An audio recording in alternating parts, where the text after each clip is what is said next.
zipped along the top of the windshield, Ernie called out from the hood of the car, "All boys, we're shitting in tall cotton now." It was a triumphant exclaim. I have waited more than 30 years to find a suitable occasion to explicate Ernie's admittedly off-colored yet wholly resonant metaphor. A line of poetry it ain't, but it is a genuinely poetic use of language, and barring a slightly fudged foot, it's a darn good go at pentameter. And we were certainly assembled for an occasion suitable for poetic expression.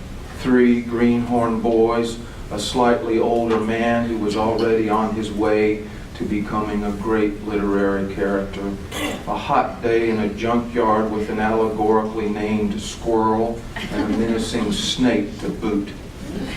Ernie's poetic exclaim, "All boys, we're shitting in tall cotton now," has stayed alive in my mind all these years.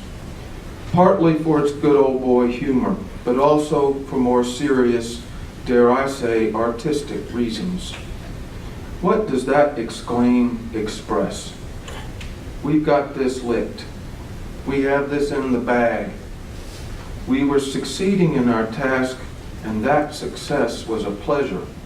We were following the normal procedure for removing a windshield from a junked car, and it was working. That's the literal meaning.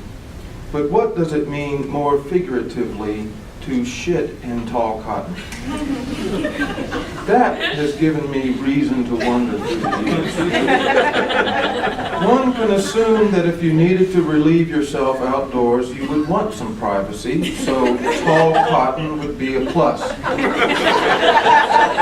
And I suppose a few cotton balls may come in handy with the toilet. If one were a cotton grower, though, having tall cotton would be a sign of a good season, a good yield, and thus a kind of prosperity. Sometimes people say when everything is going well and one is pleased with life that things are high cotton. In that instance, the saying has nothing to do with going to the bathroom, as far as I know. But to say, "All boys, we're shitting in tall cotton now," would appear to mix 2 expressions together, one of which is standard and the other of which is non-standard.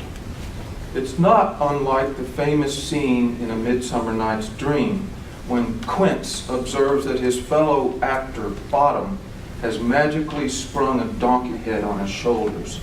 Instead of saying, "Bottom, you've turned into a jackass," which is obvious and flat language, Quince says, "Bless thee, Bottom, bless thee, thou art translated." Now, Ernie's exclaim doesn't sound so coarse. If we imagine it in a farcically charged dramatic context, it becomes perfectly and outrageously poetic.